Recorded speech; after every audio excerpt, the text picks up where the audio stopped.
Welcome to Squatch-D TV's Evidence Review Show, where your hosts, veteran Bigfoot researchers Steve Kulls and Chris Bennett, look at Bigfoot evidence submissions around social media and from the field. Whether it's tracks, audio, video, or those elusive Bigfoot photos, even some with red circles, Steve and Chris will break it down for you and give you the heads up if it's real, a misidentification, or one of those tricksters at work again. Now, it's time to sit back, get your favorite beverage, and perhaps some popcorn. Here's Steve and Chris.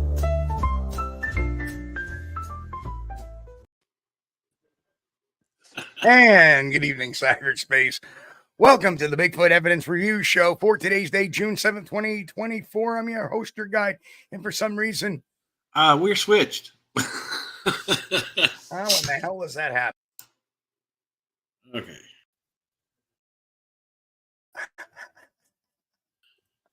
Okay, there we go. I think because I came in first. I came in first, I think that's what it was. No, because I backed out and then you came back in. Yeah. Well, I don't know. I know. Okay, well, hey, if we didn't have these small little gremlins, at the beginning of the show, it's more fun this way. There are a couple of gremlins, though, that we like. When we're on mic, we don't have noise cancellation. Noise cancellation actually goes through the StreamYard filters. Right. So when Chris hears me, he doesn't hear stuff that's going on in the background that I can hear in my mic, and vice versa. Right. And none of y'all at home can hear what's going on behind us, like my computer whining or my fan going over here or Chris's fan going. Yeah, my fan's over there. But each time we're always worried that we can hear it, but it gets canceled out through StreamYard. Conversely, the other glitch, and this is something I wanted to cover real quick because we're doing a couple of videos tonight. Yeah. I dumbed down the audio or the sound, the audio decibels on both videos. And it's how StreamYard processes it. So if they're coming across loud when we play a video, just remember to turn down your volume a bit because we can't control that volume. Yeah. The only ones we can control is the ones we stream. And of course, when we start streaming videos, it plays facacto with our bandwidth regardless. I mean, I have something like 600 megabytes upload speed, and it still plays with it when we try to stream a long video. So it's funny. StreamYard wants you to hear the background music. It's funny, but just bear with us. Yeah. But Steve has put a fix for that, so you'll see once we get into the video section of the show. Any video issues, we get a little fix for that now. Yeah. But what a week it's been.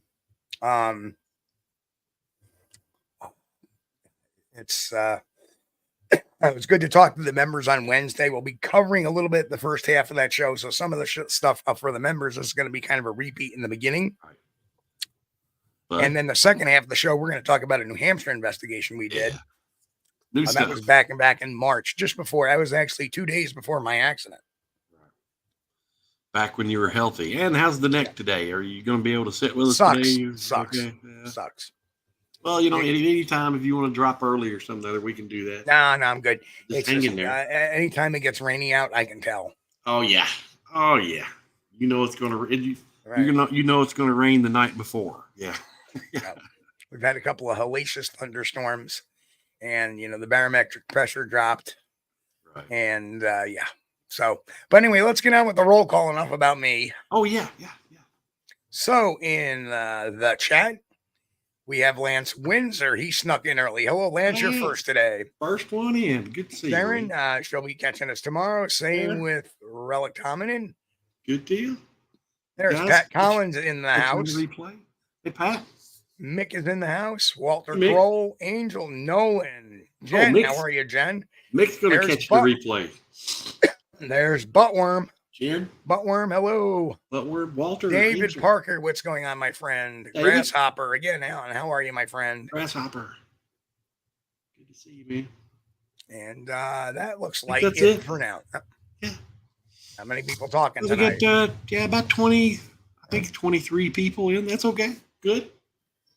Well, I did advertise the show a little bit late today, but I'm sure a lot are going to be catching this one on replay. Well, most of the members has probably heard the first part that we're going to be doing. So, they got a little bit of a heads up Wednesday. And that was a fun show. Right. I enjoyed that. But don't forget, we've called out like only about 12 people, 2 of which are not in the show. And we have like 22. So there's a bunch of people out there that haven't heard this material before yet. Yeah. Hello to all the lurkers. We appreciate you. Right. More than welcome. Oh, and there's Jessica. Hello, Jessica. Good to see you. And I'm glad Jessica's in the chat tonight. I'm not going to say why, but I'm glad she's here. So, and Jessica, you're not a member here, so I'm glad you're watching. You're going to be in for a little surprise on our follow-up investigation. So we will talk more about that in a bit. And there's Jay Fritz sneaking in. Hey, Jay. Hey. Welcome. Oh, but when we called your name, you're not lurking.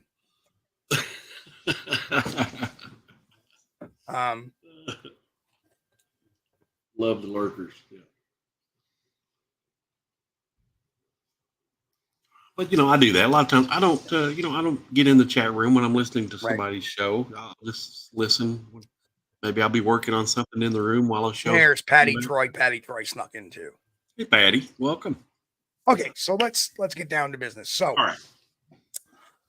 As this story turned out, that on May 31st, I received a report from the BFRO. A lot of people know that I do have access to the BFRO investigations board, and I do investigations for them.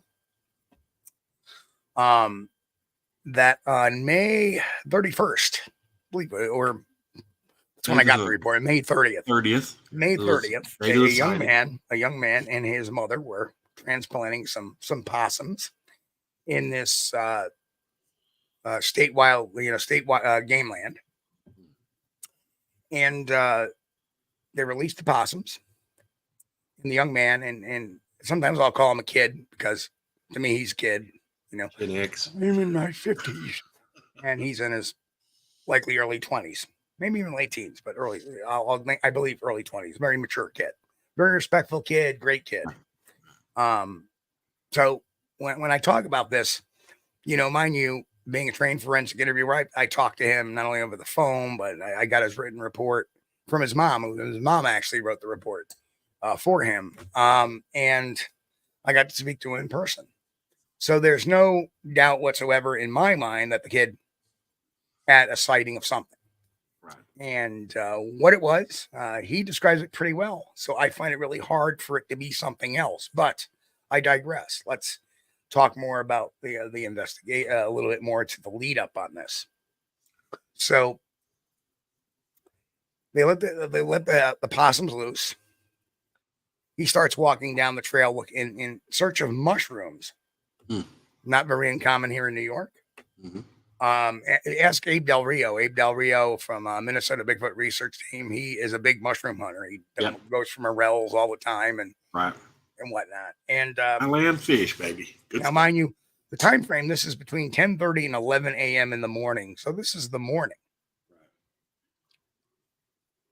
Right. So he gets to a point on the trail when he looks down and he sees what he described to be an 8, maybe 9 foot tall Bigfoot. Black hair, long black hair, grayish face, lessening of the fur on the chest area, with a rock over its head. And the Bigfoot happens to notice him. So it drops the rock and it walks off. And that's the extent of the sighting. He did recall getting a little skunky smell afterwards.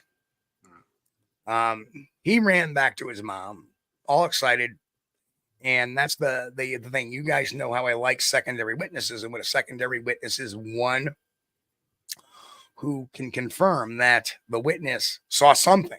Right. There's been times I've had witnesses tell me that X, Y, and Z, and I go to their secondary witness, and I have no idea. Right. So, but this was not the case here. Mom knew all about it. Mom explained how excited he was, and he was all amped up and whatnot. Right. He wanted to get out of there. And then he had like this time for self-reflection. When he first reported it, he didn't want to go back to the area. But by the next day, he kind of built the courage up, and he dropped 7 apples nearby where the creature was at the time. And then he went back. And then, of course, that day I called him right after he did that. And we set up a meeting for the next, that Saturday. That would be, I don't even know the dates right now. I believe that would be. It was the first of June. 1st of June. So that's when we met, and he took me down to the sighting areas, and I did a little investigation. Now, the video I have for you guys is a culmination of both days of the investigation. I went back that Monday night. As I said on the show Sunday, that I and if you go back to Sunday night's Squatch-D TV episode, we did put up some of his encounter report, although with a lot of redaction because we didn't want to give away the area. We did give kind of a quick synopsis of what he had seen. Yeah. So we talked about that Sunday. Monday night, I was out in the field doing the work. And here is what we have for that video. Folks that are members, they've seen this video before. Again, if you're on headphones, you might want to turn it down because StreamYard, for whatever reason, amps up the sounds on these videos. Yeah. Which is why everything is so loud. And I tested it today because this video I uploaded actually was playing at a very comfortable level at 100% of my mic. And today I could not do it on StreamYard. So it's a StreamYard issue, not an audio editing issue. Yeah. So here we go with that video. Here we are. So right behind me is where our witness had his sighting. He was up the trail going up that way. Maybe about 100 or so feet. When he kind of looked over here and there was this creature on back in here. And it had its arms up. And he saw it actually was over on the other landing. And when it turned and looked and saw him, and it just dropped the rock, which there's a lot of big rocks in here, so it's hard to tell which one was his or hers. And then it proceeded to walk over the brook into the wood line here in front of us. And it kind of did a bender. And as you can see, as you're looking at the pathway here, it actually breaks off right in here where something had ambled on off. So haven't heard any noise yet. That, of course, is off that way. So whatever it was that was moving around, it kind of quieted down. Okay, so a few minutes ago, we're going to the location where our witness had his sighting. And we're actually in view of where he had the sighting. Well, as we're coming down, something huge went crashing through the wood. I mean, it was one of the largest snaps I've ever heard. Just a snap, pop, boom, boom, boom, as we're walking down here. And that was right over that way. Whatever it was pretty big that went through there. This wasn't a raccoon or a possum or anything small. It was something rather large.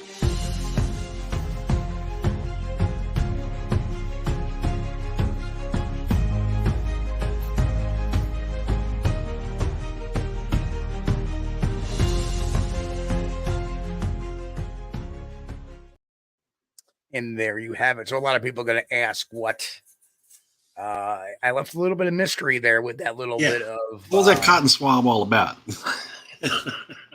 So one of the more interesting things, and let's go down. This is the actual spot he was standing at when he observed the alleged creature, and better what the eyes are showing rather than, because obviously this is a wide angle shot. Yeah. But this is what your eyes would be seeing, and the creature was standing right in there, holding the rock over its head, drops the rock and leaves. So one of the things that had occurred, and we're going to revisit that, was the stream. Now the stream is not visible from the trail, at least not from this angle. And there is a very small, and I wouldn't call it a stream. I mean, you're talking maybe about 2 feet wide by about maybe 6 inches deep. And there is a larger culvert, so I'm sure that it does fill up a little heavier when the rains come, and you get, we get like in springtime during the thaw, it gets a little more filled. But there is that, but right under that arrow, maybe a little bit to the 7 o'clock, there is a stream bed that actually runs parallel to the trail here for a bit. So that's where the unsub was observed. So I get in on the other side of the stream, and it looks like something was laying down there. Now, this was not a deer lay. There was no sign of deer tracks or deer scat. A lot of people know that ungulates, when they lay down, the first thing they do when they stand back up is they relieve themselves. And there was no deer droppings there whatsoever. So the pattern of this is very weird of how it's laying. It almost looks like an inline type of body. It was just kind of like laying there on its back or on its side for a little bit. Right. Now, directly in front of me is more fauna that would actually obscure that laying down in there from the trail. You could walk by on the trail and not see this area here, but if it's laying down, you would not see it at all, being completely 100% obscured by that. And there were no spirals like you see sometimes the deer, how they lay, or there was no it was a little more narrower than I've seen. I mean, I've seen plenty of deer lays, and they were narrower than a deer lay. So take that for what it's worth. Again, this is all hypothetical necessarily, but we're looking speculation, yeah, right. But again, we're not looking for scientific evidence. Again, as an investigator, I'm looking for some corroborative evidence right now at this point in time. If we come across some scientific evidence, then okay, then we have to send it to science to prove what it is. And we're coming up on that very soon. So we did find a piece of glass in the stream, and the jagged edge was sitting up. It was the bottom of a broken beer bottle. Now, mind you, one of the few areas I see very, very little human activity. No cans, no trash, no human manufactured parts, no cooler parts, no broken pieces of plastic. I mean, this place was pristine. So to find a broken shard of a base of a beer bottle in the bottom of that stream was a little bit bizarre. It's the only piece of human evidence I saw. And I happened to find it just by happenstance, because I was figuring, well, if the creature took a step here, it may have. And then I'm looking down and I see this piece of glass in the water. Right. We pull that piece of glass up, and there appears to be some reddish, rustish type of coloration on the glass. So, well, we did what we're supposed to do, and there. I mean, it's hard to see with the sunlight and everything, but the particular I'm looking at, there's a glazing on the glass that's really hard to see in the bright light, but it's very rustish type of colored. It does not, and it's hard to see too because of the green bottle. I mean, this obviously might have been a Heineken bottle or of some sort, perhaps. But it was really difficult to see. But when you held it up to the light, you could see it was much darker than the rest of the bottle, and it appeared to have a rust type of tint to it. Of course, there's the other side of it where, now, again, we talked about, what are those prints on there? Are they? I do not know. It could have been me. I did hand it when I got across the creek. I did hand it to our witness just to hang on to for a minute. So it could be his fingerprints, could be my fingerprints, but there was an area that was untouched by, us. Right. And unfortunately, it's a beer bottle. So the likelihood of there being some human DNA on that is going to be high anyway. Yeah. Right. So, but with advances in DNA technology, they may be able to separate the different types of DNA that's on that bottle. But Again, the backside didn't have as much as that glaze as the front side did, but it did have a little bit of the darkening, and you kind of can see that too in the beer bottle. If you look at the under the tips of the arrow, you can see where that whole side had been a little bit darkened, Right. not just on the edge, but that darkness came down onto the glass itself, which led me to. So this goes back to why, the theory of why was the creature holding a rock above its head when the witness first spotted it? And Chris, you brought up a great theory the other night. It may have thought that when it stepped on the glass that something may have bitten it. Right.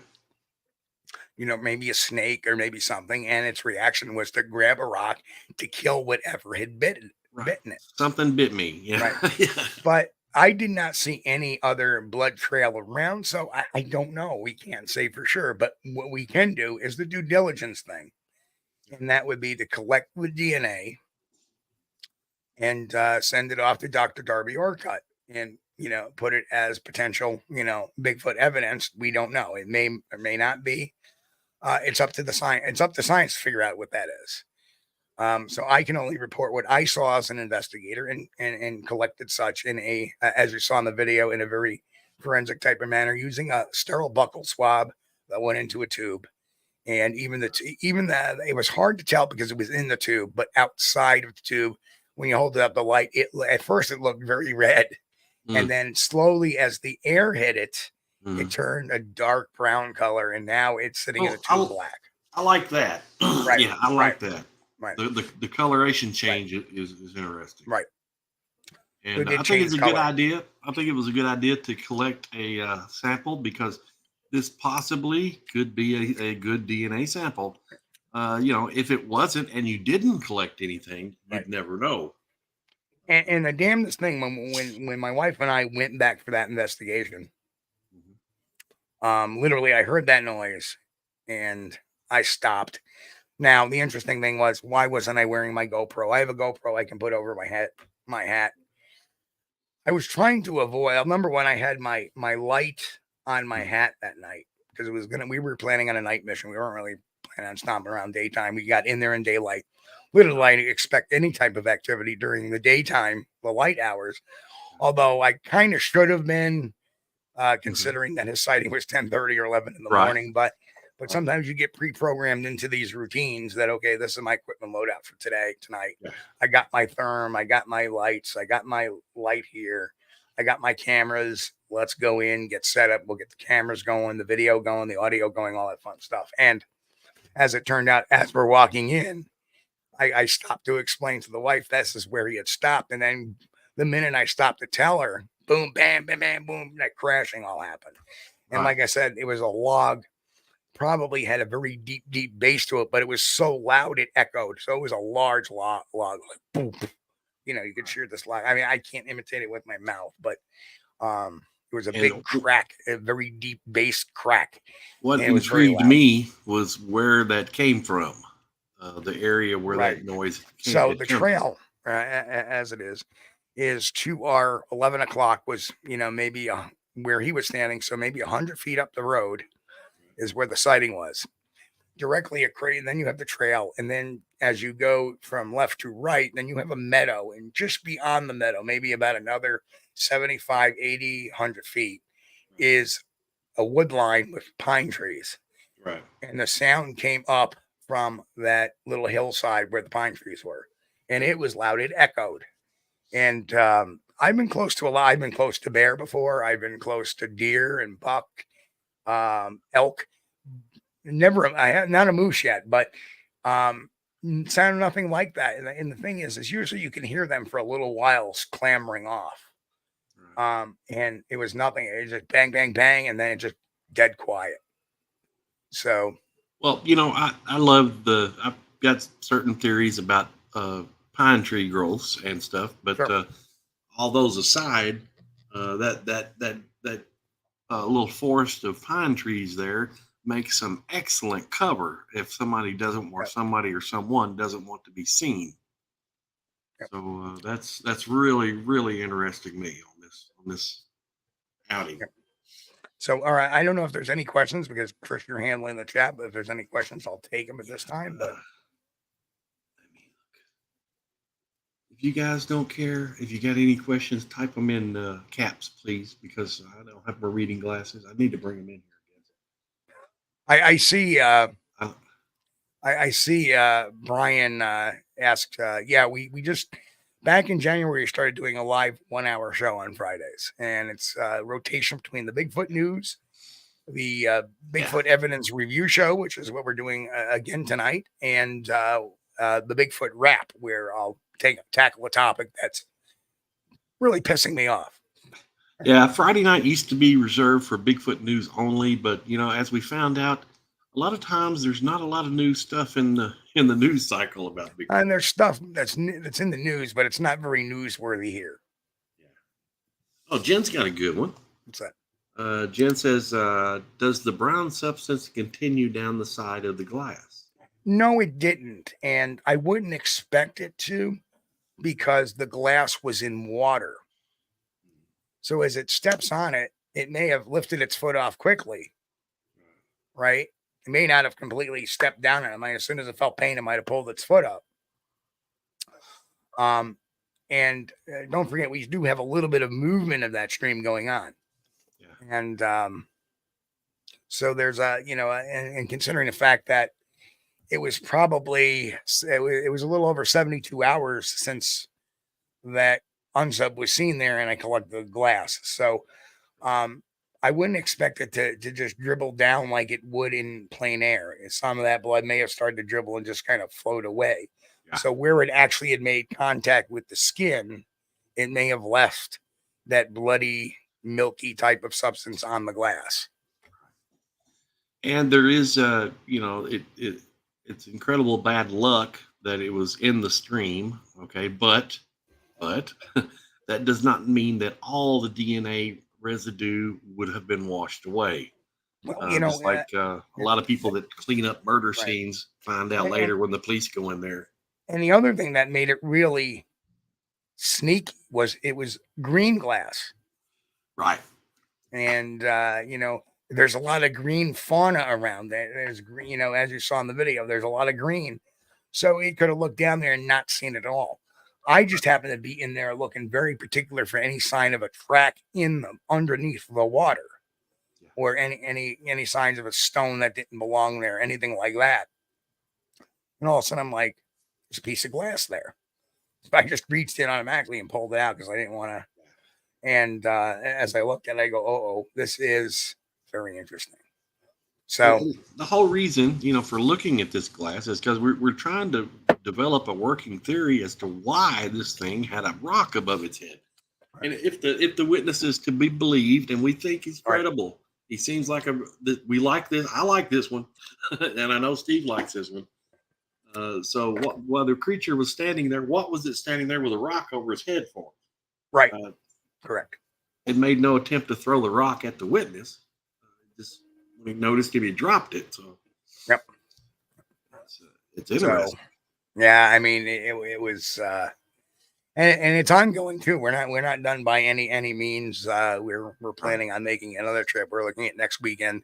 This weekend it's kind of rainy, so it's really difficult to well, I'm glad you were able to get up there, within a couple of days of this sighting. Yes. That's good. It was a little over 72 hours, I think, that I got up there, and that's pretty fresh for a Bigfoot sighting. Mm-hmm. Good question by Pat. Would water hurt DNA sample? As long as there is some DNA that's attached itself to the glass, eventually that DNA would have washed off. But because I was there within a few days and there did appear to be a substance on that glass, that rustish colored, residue. It's probably a good thing that we did. And truthfully, I let it dry out and then I wet a buccal swab with some sterile water and I swabbed it just to amplify that amount that we can get as much DNA off of that. So if there's DNA, it doesn't necessarily matter if it's in water. It's a time sensitive thing. And plus, I think one of the things that is good that glass shard had a little a rough texture to it, and Right. that would be really great for right. Because the front of that, what I call it the shark tooth there, got swabbed, and then I went over the top and swabbed, then went behind it and swabbed. Right. So There could have actually been some cellular material there Right. in addition to the blood. correct. If Correct. that's what it is. My thoughts, you know, may not be something we can necessarily see with the eye Right. either. Right. So that's why I think it was still important. Still important that we collect that sample. There's David Parker. So it will dry out in July. The tick population should drop off. They are terrible here in Missouri, along with cicadas. Yeah, the ticks was pretty thick in Kentucky too, David. I mean, they are really out. And I don't know what it is. I talked to Steve about this earlier. I use the cutter, the deep woods stuff, all that stuff, and go out and I'm just drenched in this stuff. When I came back, the last time, like 4 ticks, and I think maybe it's attracting them or something. I don't know. Yeah, I don't think off that stuff really works that great for ticks. It works better for mosquitoes and black flies than it does. But yep, so that is the New York investigation wrap right now, and it's ongoing, and I'm sure another month or two we'll have another update or two. So I really do like this one. Yeah, that New York. It's a very rock solid one, rock solid, and that's good to say. You get not often you get these actual sighting where you actually get a sighting, and it's really really good. So what can I say? Now let's move on to our next case. And our next case takes us to New Hampshire. And this investigation was conducted on March 2nd, 2024, just 2 days before my tragic run-in with a tractor trailer twice. Before Steve was crippled. Yeah. Trust me, I went out in the woods on this New York one, and after 2 days of doing it, the next day I woke up and like, oh. Yeah.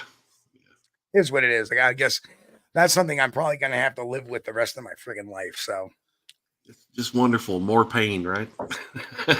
Just what you needed. More pain. I think the young people don't really understand about when you get older about this thing about pain. My son is starting to understand. Is he? He's over 30 now, so he's starting to understand. He actually told me, he goes, yeah. Ugh. Anyway, moving on. So March 2nd, we traveled out to New Hampshire in response to the gentleman posting videos in various Facebook groups about showing these videos of an alleged Bigfoot, saying, well, and we'll get into that in a bit.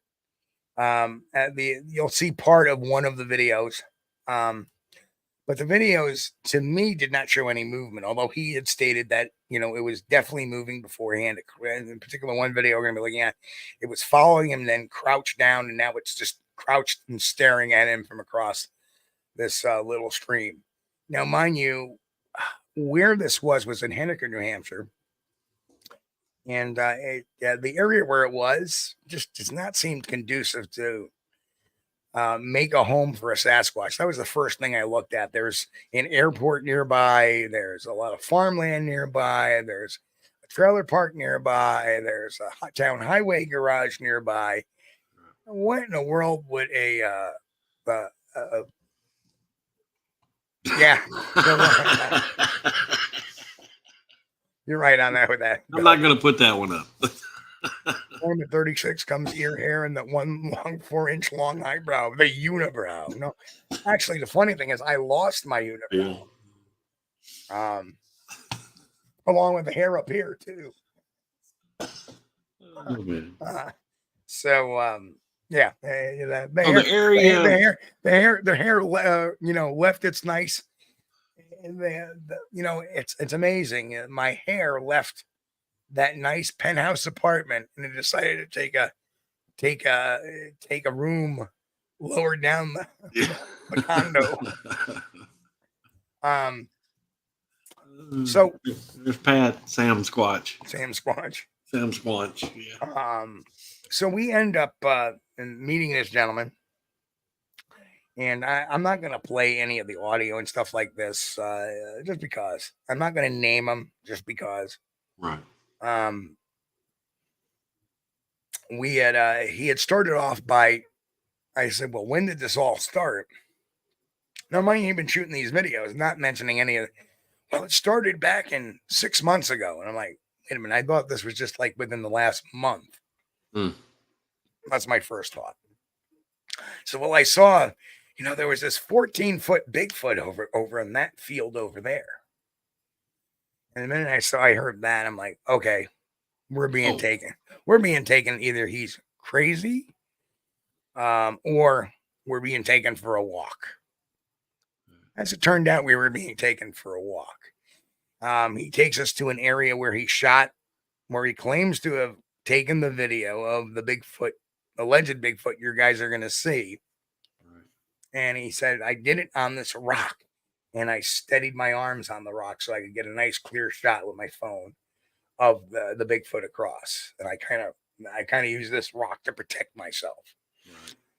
And, well, we get to a certain point and he's telling us about him seeing the Bigfoot leaving their fecal matter and stuffing it into a brick wall, a stone wall, an old stone wall that had probably been built in the 1700s. Right. So I go up to that stone wall and I didn't include that video.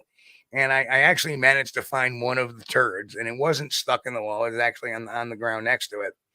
And it was very clearly a coyote turd. Okay. Because it was packed with a lot of coyote hair. And that's what happens. They preen themselves a lot. Yeah. And they get that hair in their digestive tract and they poop it out. Yeah. So. Red flag. Yeah. Right. So we're seeing red flags all over. And we're talking about this. And then there's the one that really hates him. And then he talked about putting a trail camera up like 35 feet. And he got a picture of that one. And he showed it to us on his phone. And that looked kind of ridiculous.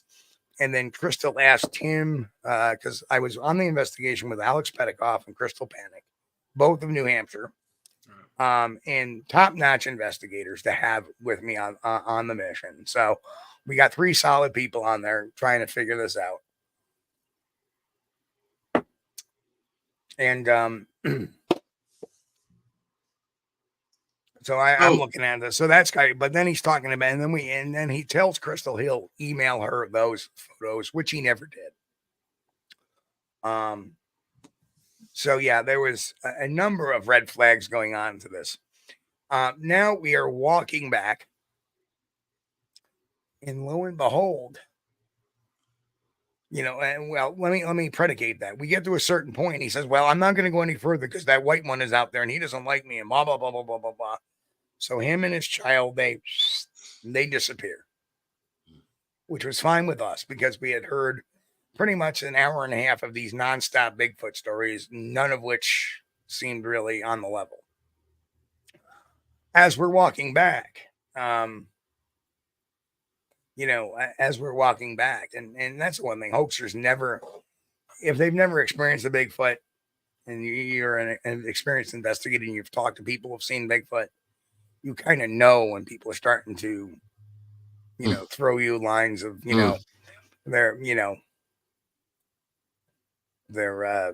fishing, right? They're trying to hook you. Well, yeah, they're trying to hook us, and they're trying to pee on my leg and telling me it's rain and stuff like that. Right.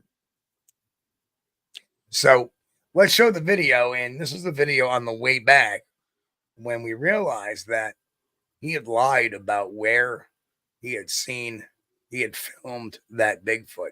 So the video you're going to see is going to open up with the clip of a very brief clip of him looking at this alleged Bigfoot, and then our subsequent investigation findings. Here you go. This thing's been following me along the river. It's on the other side of the river. It just crouched down and we're staring at each other. So here is our crouching Bigfoot back here. Crystal managed to spot it. Great job. And the funny thing is, we wouldn't have noticed that walking in because it's kind of the way the angle is. And he actually brought us down further to show us that it was over on the, like another maybe 150 yards. And he said, oh, it was across here. When actually coming back, we realized there it is right there. Yeah, you can see it's some kind of stump.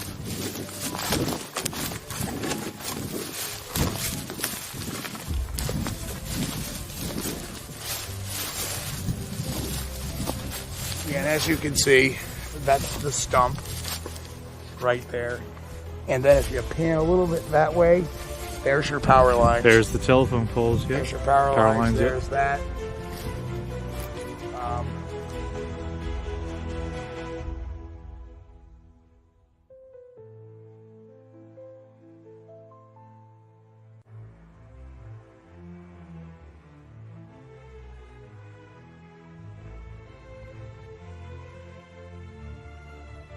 So this is where the other Bigfoot apparently was seen when he was in the cornfield, was supposedly over there. Yeah, you can't see that. No. Right. Yep. Yeah, that is the rock over there that he was talking about. Right. So you go and stand over on the rock, it's completely behind the tree. Yeah, it's behind the tree. This is the angle. This is the proper angle he was getting at. over the shoulder here, so that was the... You're looking right at it, and I'm going to zoom in on it. There it is. That looks, it looks like just like a little stump. Yeah. Wow. Great work, Crystal. Thank you. Great spotting.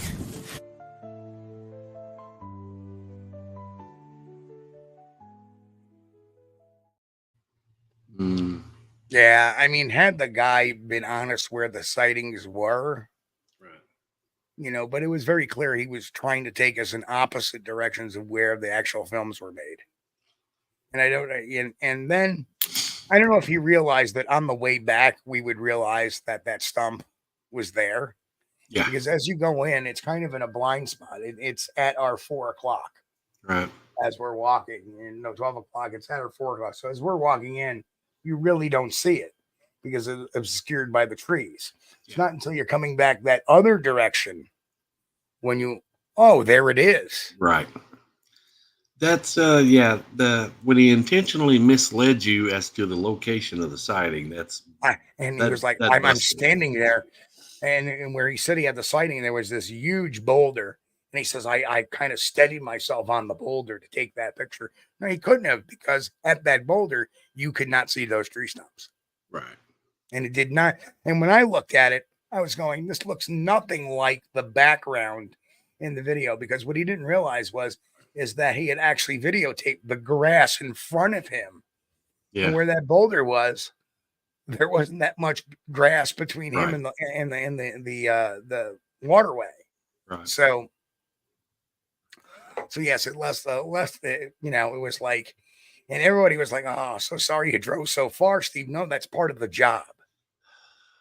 I would rather drive, and now we close the case and have something to report back on. Right. Than going out there to have nothing to report on. I don't believe the guy, but I have nothing to, report back on. That video, that spotting, Crystal did a great friggin' job on that. Absolutely. Kudos to her. Kudos to Alex for getting the drone video and doing some video for me. And literally, it's a good day when you can close a case. So we knew this guy was nothing but, smoke and mirrors rather than smoke and fire. Right. And it makes you wonder, as to the motivation that somebody would have for doing this. And, it's perfectly plausible that the guy may have had a legitimate sighting at one time. But then if he did, why is he making I don't believe make believe? Okay. Because when we started scrubbing his history a little bit, he had a paranormal group prior to getting off on this Bigfoot tangent, and he was trying to make himself a big name there, saying, oh, look, there's a ghost in the window. There's a ghost in the window here. There's a ghost in the window there. Oh, we saw this ghost. Ghost. When nobody started paying attention to him, he moved on to Bigfoot. Right. And that's what I think he had. He just wants to belong to a community. He wants to feel important. He wants to feel whatever. And unfortunately, Sometimes that happens. He wasn't out on it for the money. He was just in it to. This is New Hampshire sighting. March New Hampshire sighting or videos that were coming out on Facebook and a bunch of groups.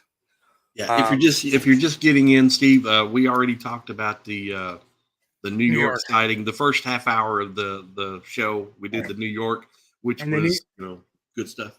Yeah, New York stuff was good stuff. The New Hampshire one we did a few months ago was not, and that's why we waited a few months to let that die down a bit. People forget who he is, so because we don't want him ragged on. We don't want him picked on. It is what it is. It's a hoax. Let's move on. Do I feel shorted by it? Like I said, I've been down the road way too long to feel slighted by somebody trying to hoax me. And, and the bottom line is that when I saw the videos, I was not impressed. Right. I figured that the second video was a tree stump, which is actually the second video we see here that he had put out. The other one, he was not taking us to the right area. I asked him, is this the area you had the sighting? And he's like, no, that's way down there. We get way down there. And I say, well, where's the sighting that had the big tree in it and everything like that? And he goes, oh, that's back there. And then he bails before, he could take us back there again. So I'm like, yeah, okay. The minute he said that, I was like, yeah, you're lying. And you think, so yes, I'm being nice, but don't take my nicety for naivety. It's got to be frustrating to waste resources on an obvious hoax. But unfortunately, that's part of the job. I look at it this way. I got a beautiful drive. Yeah. I linked up with a couple of great friends and great investigators. Yeah. What's wrong with that? You always take you take the lemonade with the lemons. Right. Well, anytime you get to spend a little time out with Crystal and Alex, that's a good day. Good day. So, so I don't really have any bad feelings towards that. I mean, it's part of the job. Closed. I look at it this way. I mean, I went out there and I closed the case. We all collectively closed the case. Yes. I know he wasn't passing my interviews. Crystal spotted that. Alex spotted that too. I mean, we're all working together. And as a team effort, we all came to the same conclusion that, this isn't a case of Bigfoot on the brain, although it could have sounded like it going in there. Right. But manipulations, what he was doing, what he was saying, well, I shot it here and I stabilized my arms here. That was a lie. That points to something else. Right. Oh, the sighting wasn't here. It was down there. And we get down there. No, it's back there. That's more lies. No, it's he said, I've seen, the Bigfoot putting the poop in the rocks, hiding their poop in the rocks all the time. And we saw no evidence that. We found one coyote turd.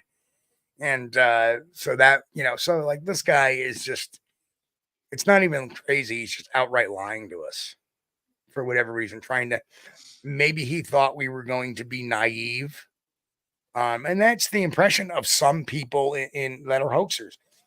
Oh, these guys will believe me. I'll just stick to my story and I'll tell them that and they'll believe me right away. Like we have no objectivity. Something, that gets me is that why would Bigfoot hide its poop inside a wall? Well, they don't want people to know they're there. Yeah. I mean, there was a rather decent looking river or stream. Oh, yeah. And then there was a time you saw a female Bigfoot sitting up on these rocks, and that was in front of the wall where they were hiding their poop. And then there was the mean white one down the trail even more that doesn't like him. And he happened to get a trail cam picture of it, and the trail cam was 35 feet up. And that was the first we've been hearing about any type of trail cam photos. So the white Bigfoot was mean. Right. Didn't like him. And that's why he had to leave. I got to leave in case that one comes back. Okay. Just a quick question. Was this gentleman a minority? No. Okay. So he's Caucasian.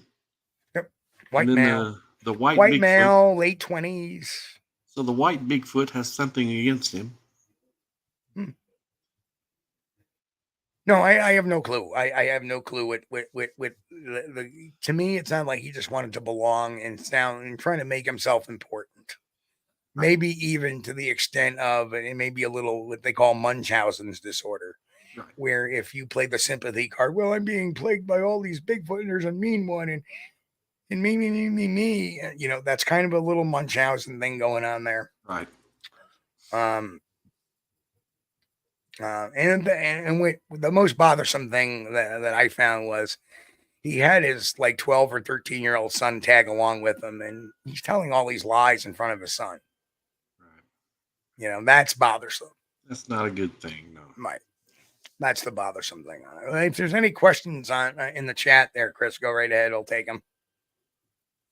Oy, oy, oy. Just mostly some comments. I don't see any questions.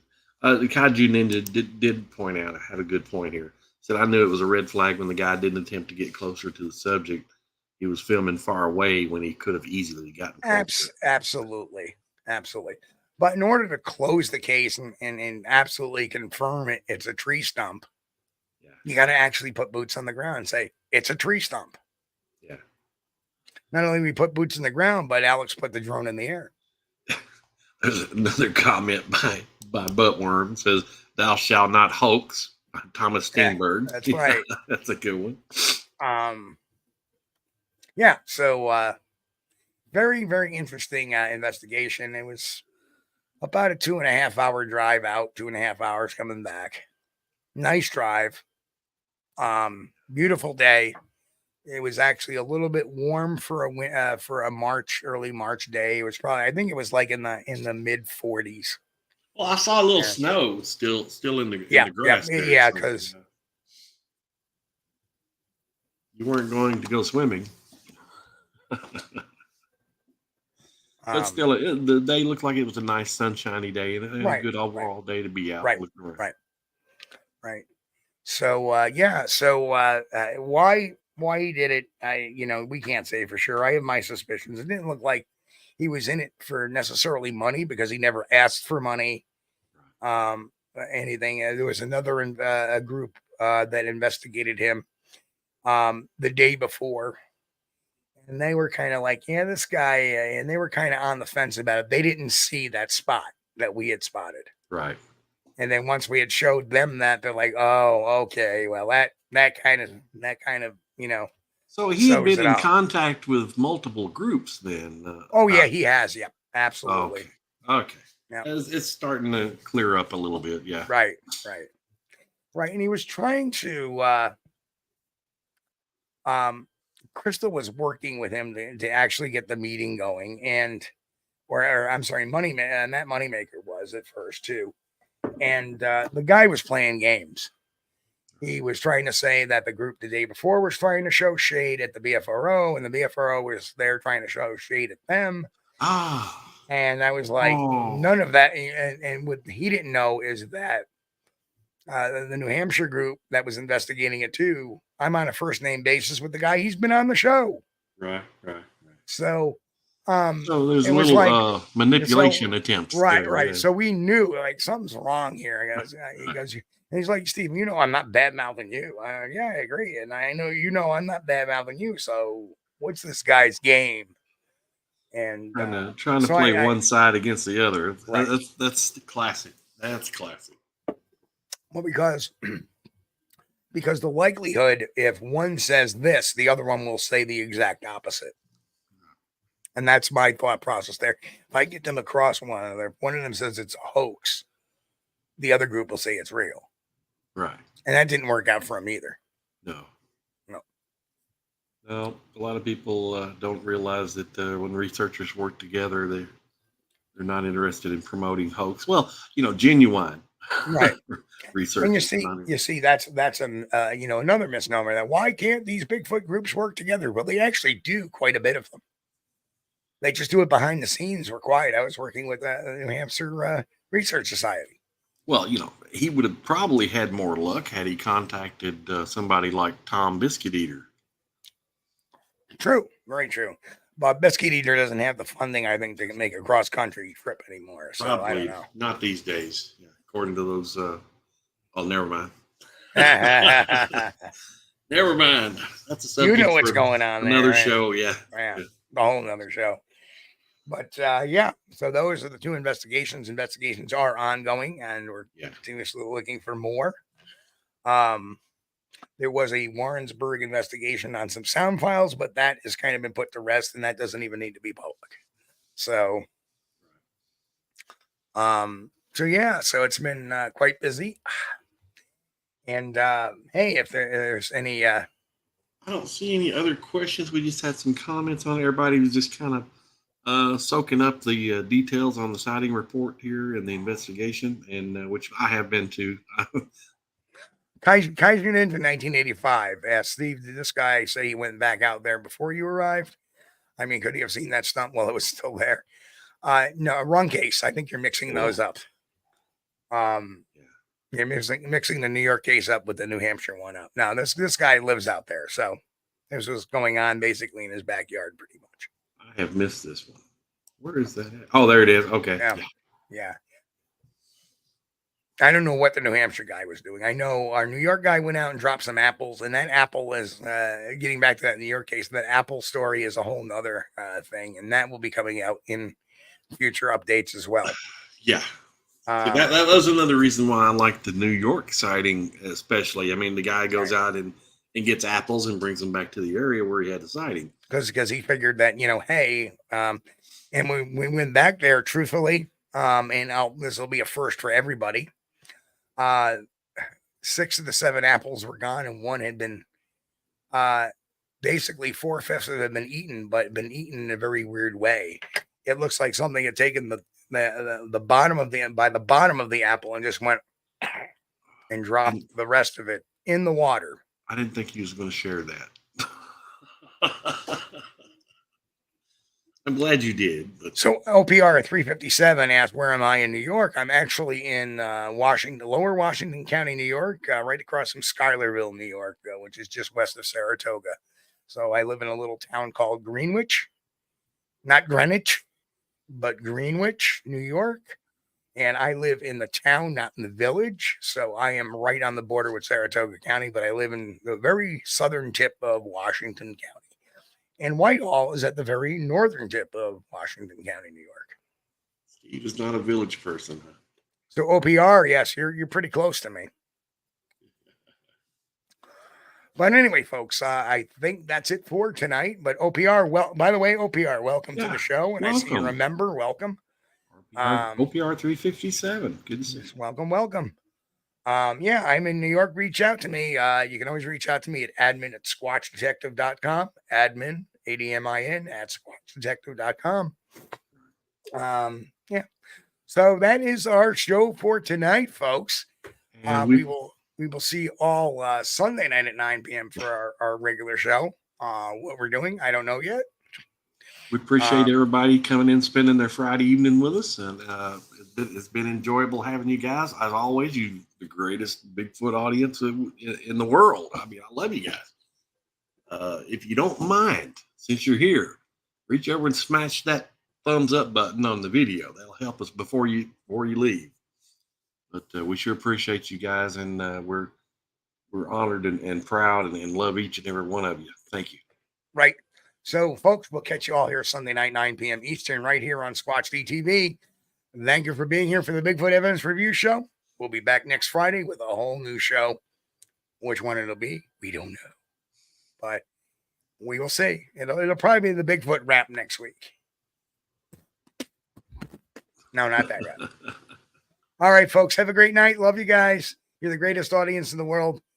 And if you haven't subscribed yet, hit that subscribe button, hit that like button before you head out and turn the lights out. And make sure that when you subscribe, you hit that notification bell so you know when we're doing live streams just like this one. All right, folks, we'll catch you all Sunday night, 9 p.m. Eastern. We thank you for being here with us on Squatch-D TV.